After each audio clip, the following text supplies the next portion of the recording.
The new Yangyang is finally available in Wuthering Waves, and I could not be any more excited to share with you guys how awesome she is. And in today's video, I'm going to be going over everything that you need to know about her, from her best rotation, best teammates, and build to how to play her. Just as a heads up though, I am freshly out of the hospital, so I've been taking it easy the past few days, and for that reason, this video won't be able to be as thorough as it usually is. Either way, we'll have all the most important information, so let's get into it. My name is Braxophone, you can call me Brax, and let's talk about Yangyang.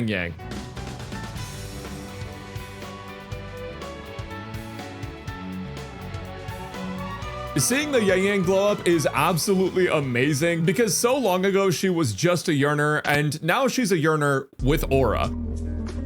But since she is a new version of Yangyang, I feel like we should call her something different, and for that reason, I'm gonna start calling her Yangyang. Triple Y here is actually a very easy character to play with a ton of different options for how you'd like to utilize her in combat. And one of the most exciting things about her is that she is a Havoc character focused on the Havoc Bane debuff, something that we haven't seen a ton of, but that a lot of Chisa players are really welcoming. I swear investing in Chisa way back when was like investing in Bitcoin. Now, as far as Yangyang's kit goes, it is quite lengthy. This is her Forte circuit alone and nothing else. So I've tried my best to simplify things in a way that will make it easy to understand, and don't worry, I do have the perfect rotation lined up for you guys. First off, Yangyang is a character with two different attacking stances. Now, this isn't something that you actively have to think about while you're playing her because it will kind of automatically resolve itself if you follow the rotation correctly. Now, the way you switch stances is by using her skill, and in her kit it will advise that you basic attack before doing the stance change. These two stances will lead to different kinds of attacking patterns during her rotation, but the real thing that you have to pay attention to is her Forte bar. Her Forte bar actually starts full, and it decreases when you land attacks. This Forte bar, when it's completely zeroed out, will allow you to proc a Forte skill that will then grant you a plume. When you have two plumes, you get to do a Forte heavy attack that, depending on your stance, will change what it does, or at least what it looks like. I mean, both of them are basically just doing a ridiculous amount of damage. Now, you need two plumes to activate the heavy attack, and to get that second plume, you'll actually be able to get it from her intro skill, meaning that your second plume actually comes from draining her Forte bar because your intro skill already granted you one. The other way to get plumes is by using her Resonance Liberation, which will not only give you a plume, but it will also drain your Melody bar, which is your Forte, and instantly give you a Forte skill to grant you that second plume. So this means in a standard rotation, you can get up to 4 plumes, and that means 2 enhanced heavy attacks, 1 in each style. Now, there's some other things to note about her kit as well, but none of them are super complicated. They're just kind of buffs. First off, when casting her heavy attack, you gain a buff called Baited Breath, which will increase the crit damage of her heavy attack. When you are playing her rotation correctly, she will be able to get one of 2 different 160% crit damage buffs that are going to apply to different parts of her kit. These buffs and the hits that they actually do add the 160 crit damage to have been taken into account for the rotation, and for that reason, you don't really have to worry about them. But 160 crit damage is a pretty big deal to put on one character for a self buff. So imagine my surprise when I found out there was another 150 crit damage that gets added to basically her entire kit. Essentially, whenever a resonator in the party applies Havoc Bane to an enemy, you'll be able to get these stacks of Feathered Oath, which will increase her crit damage by 25% per stack up to 6 stacks. So in total, Yangyang can give herself 310% crit damage, which is absolutely ridiculous if you ask me. In addition to that, she does have 2 passives that are going to help amplify her damage, including passive 1, which gives you up to 30% damage amp for having 3 stacks of Havoc Bane, and when a target has 4 to 6 stacks, that damage amp actually gets higher, up to 36%. So it is absolutely crazy the self buff she gets from her first passive, and her second passive is also going to be really strong. Essentially, her Resonance Liberation is going to raise the Havoc Bane stacks on the enemy to max, which, due to her other passives, is going to make her deal significantly more damage. There are lots of other ways to apply Havoc Bane to enemies, like using her enhanced heavy attacks or by using her intro skill when she enters the field, but of course her Resonance Liberation automatically maxing the stacks out is going to be very helpful. And the last major thing to talk about in her kit is going to be her outro skill, which is essentially going to give any resonators that inflict Havoc Bane an extra 20% Havoc damage amp, which means that when Chisa comes back in, if you're playing her with Chisa, she is going to be able to take advantage of that Havoc amp, but on top of that, any other characters that apply Havoc Bane in the future will be able to benefit from this as well. For Yangyang's talent priority, go ahead and start with her Forte circuit, then level her Liberation, and her basic attacks, intro, and skill are all sort of the last things you should be focusing on. Overall, I believe that is the simplest I could put her entire kit into words, so if you guys don't understand it yet, hopefully you'll understand it when I talk about the rotation. So if you want to learn how to play her, make sure to stick around for this next part.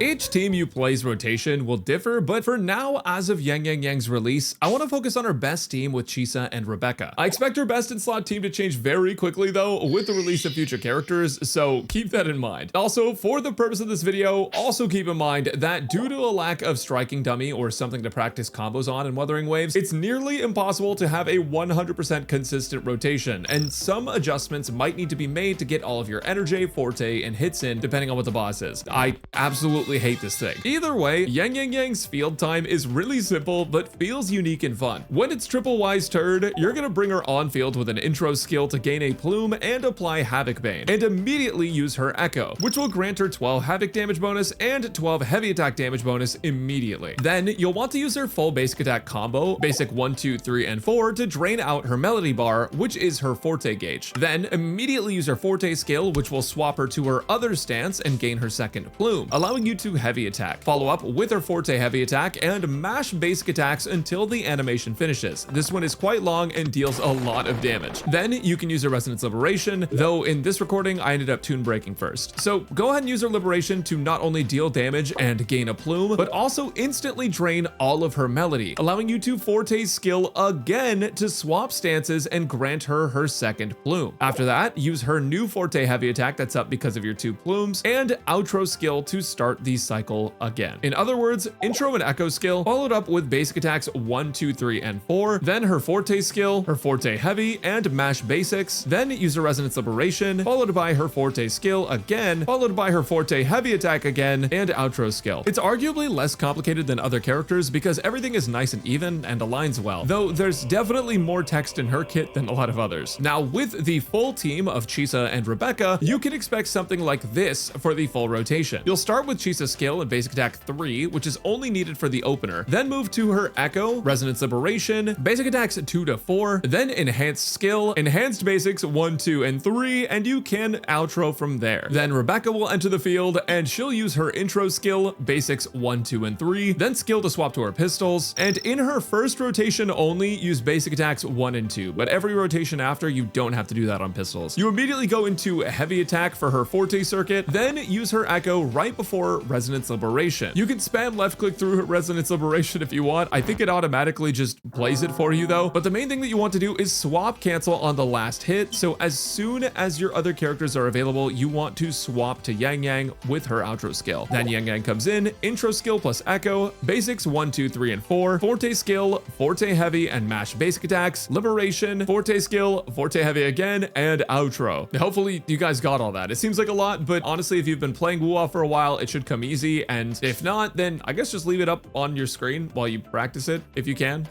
That'd be pretty cool. So in this team specifically, the builds on your character should be a little bit different. You should be running Rejuvenating Glow Chisa with Fallacy of No Return as her main echo, though Chisa is still going to be built for damage. The reason we're running Rejuvenating Glow is to buff Rebecca and Yangyang, and Fallacy will buff Rebecca. Rebecca should be run on the Moonlit Cloud set, built for full damage, but with Bellborn as her main echo so that you can buff Yangyang when she's about to enter the field. But in terms of Yangyang's build, we'll go over that in just a second. First off, I kind of want to talk about the other teammates that you can run.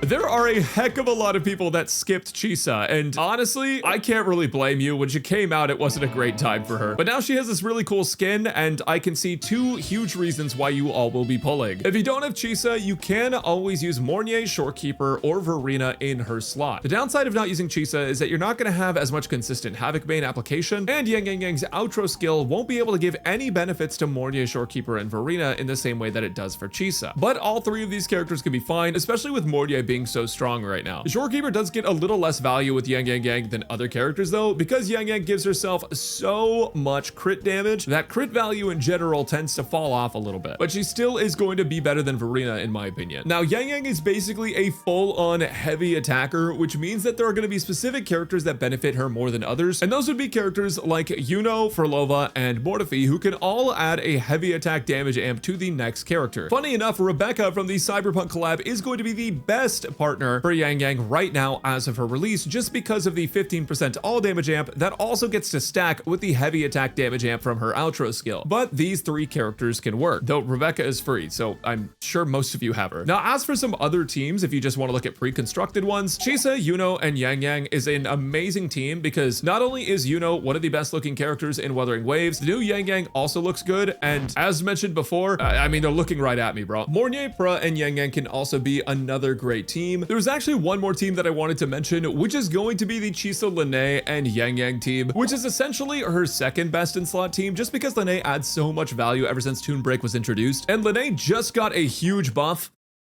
I don't know if you're able to see that from here. Overall, this team is absolutely insane and only slightly behind the Rebecca team because we're running Moonlit Clouds on Rebecca. If we don't run Moonlit Clouds on Rebecca, this team actually can outperform it. But overall, if you have Chisa, Rebecca, and Yangyang, this is going to be your go-to, at least until other characters come out in the future, which could even happen as soon as the second half of the patch. Anyways, sometimes I think I saw a little bit too long in these sections, but let me know if you think that this team section is helpful. And otherwise, it's about time to move on to Yangyang's build.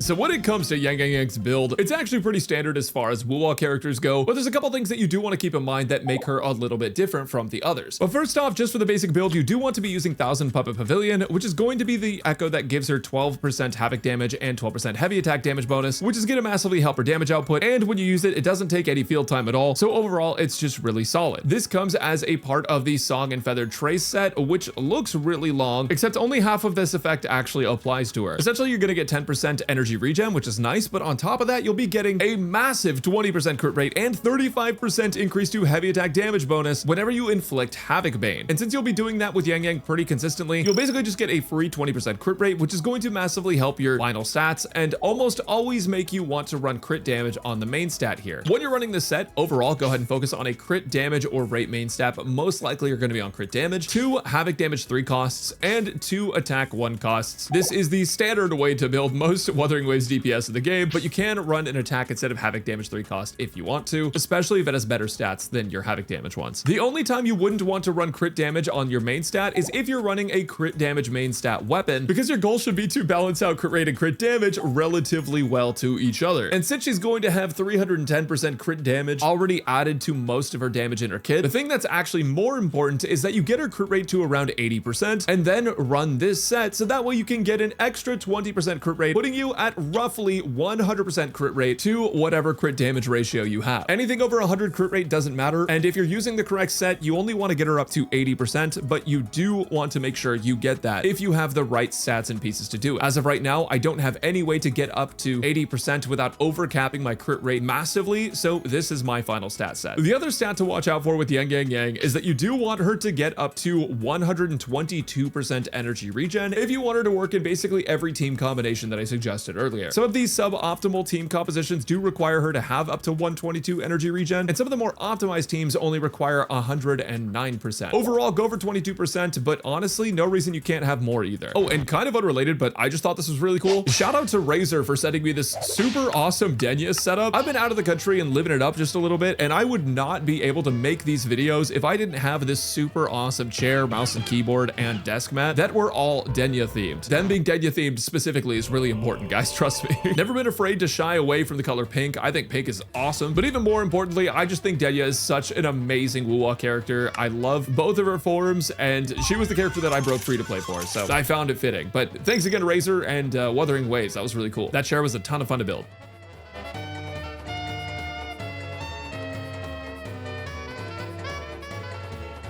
For her best weapons, obviously her signature weapon's going to be her best in slot. I mean, that's literally who they chemically engineered it for. It's got a crit rate buff and 5-star base attack, and grants her an all attribute damage bonus, some heavy attack damage amp, and some defense ignore for heavy attacks. This thing is a crazy DPS increase over the next best 4-star, but if you are just looking for a solid weapon to use as a free-to-play player and you have a copy of Emerald of Genesis, this one is also still fantastic. It is a crit rate weapon with these same attack stats. Now, something to note is that most most of the crit rate other 5-star weapons that apply any sort of damage amp that can apply to her, or even heavy attack bonus like Emerald Sentence, for example, which is Chuyan's weapon, those sorts of weapons will end up being better than your R1 Emerald of Genesis. However, it's still a really solid pick overall. Other honorable mentions go to Red Spring, Frostburn, which has this insane aura, Everbright Polestar, which looks like a red mage weapon and falls right behind Emerald Sentence. All of these weapons are kind of in a close range of each other though, with the exception of Chuyan's, which happens to be the closest to her signature. If you happen to have the Battle Pass weapon Looming Gloss at R5, this one is actually incredible for a 4-star. It falls just behind Emerald of Genesis, but it does grant you a huge heavy attack bonus, though it is lacking in crit stats on the main stat. Overall, my advice to you, especially if you're a newer player, is to pick up a copy of Emerald of Genesis. This weapon, since the launch of the game, has been one of the best weapons for every 5-star sword user in the game. It's never the #1 weapon, but it's always an option, and I think that makes it exceptionally good. If you want a direct damage comparison, here's a graph that you can look at to kind of see what the difference is between the weapons. As you can see, her weapon is way on top, but there are some that can compare in team damage.